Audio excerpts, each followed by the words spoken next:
திமுக ஆட்சியில் காவல் நிலையத்திற்கே பாதுகாப்பு இல்லை. காவல் நிலையத்தையே பாதுகாக்க முடியாத இந்த பொம்மை முதல்வர் தமிழ்நாட்டு மக்களை எப்படி காக்கப் போகிறார்? மதுரை மாவட்டம் திருமங்கலம் அருகே உள்ள வி. சத்திரப்பட்டி காவல் நிலையத்தில் நேற்று புகுந்த மர்ம நபர்கள் காவல் நிலையத்தை தாக்கி சூறையாடியதாக வரும் செய்தி அதிர்ச்சியளிக்கிறது.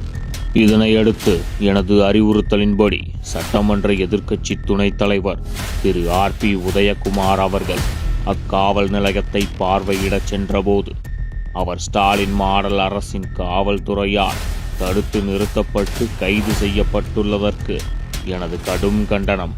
ஸ்டாலின் ஆட்சியில் மக்களுக்கு பாதுகாப்பு இல்லை, மக்களை காக்க வேண்டிய காவல்துறைக்கும் பாதுகாப்பு இல்லை.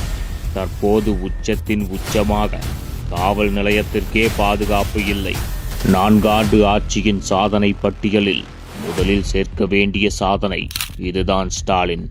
உங்கள் கட்டுப்பாட்டில் இருக்கும் காவல் நிலையம் தாக்குதலுக்கு உள்ளாவது உங்களுக்கு வெட்கமாக இல்லையா?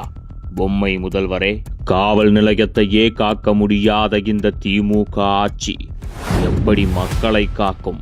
வாய்ப்பே இல்லை.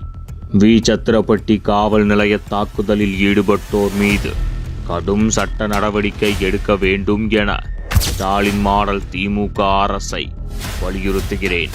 எப்போதும் நான் சொல்வதை மீண்டும் தமிழ்நாட்டு மக்களுக்கு ஒரு முறை சொல்லிக்கொள்ள விளைகிறேன்.